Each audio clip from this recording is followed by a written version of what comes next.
Hi, this is Ladey from Keep Unfrozen Ministries. I've just heard the news and it's great news. Great news in what can sometimes be a very dark world. And it's about a love of two people. And those two people, one is extremely prominent and the other one's not far behind. And that is of His Royal Highness Prince Harry and Meghan Markle. And it is their engagement.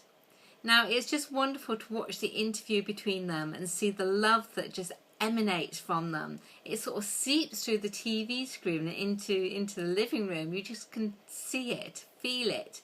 And it's a lovely reminder of how love works. And seeing two people in love is just so magical, watching the way they look at each other, the way they talk to each other and about each other, and the way they touch. And it's so obvious they have only eyes for each other.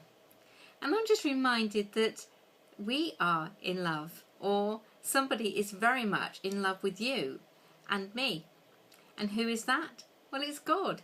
God absolutely loves us. He talks about us in ways that we probably could never imagine. His Spirit touches us, and it's just that lovely, warm feeling of being loved.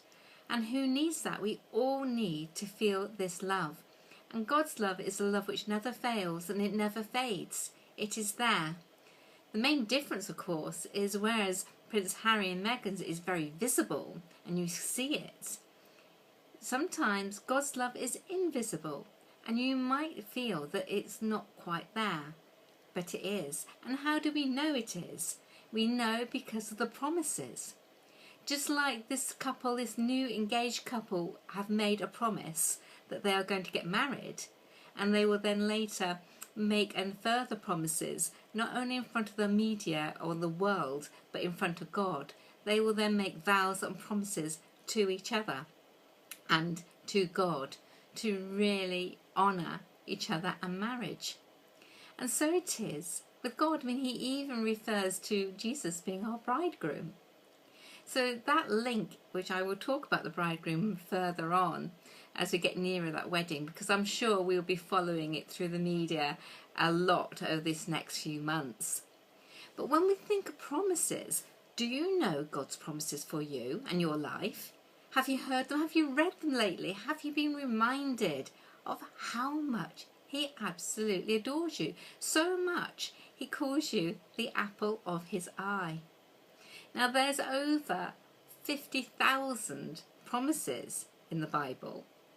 Now, that might be a little bit overwhelming. So they've been broken down in promises of peace, of faithfulness, on promises of the Holy Spirit coming to us, promises of what Jesus Christ will come to do, in fact, promises of prophecy, and promises of faith, and promises that he will never forsake us.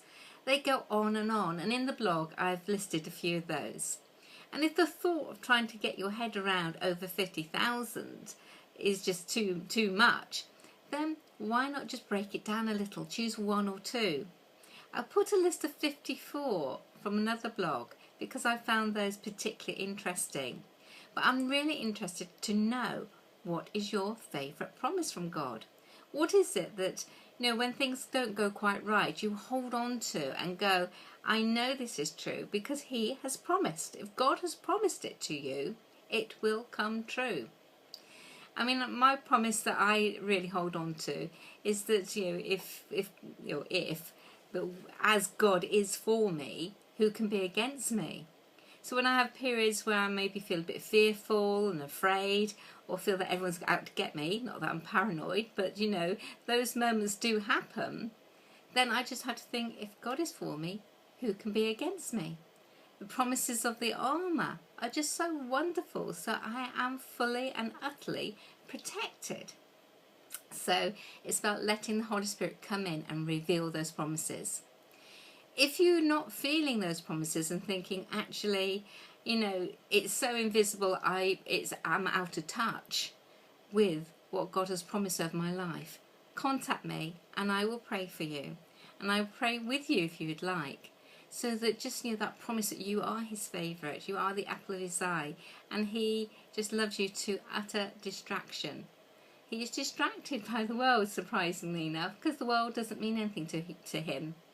He is interested in you, and let's grab hold of those, because life can be so much more joyous, because he will turn our mourning into joy, and so much more. So meanwhile, we wish Prince Harry and Meghan Markle all the best in these coming months as they prepare for the marriage, a marriage which will be before God, as well as worldwide media and everybody else who will celebrate their wedding. Have a great few months together as the preparations begin. Lady Adey, keep on frozen.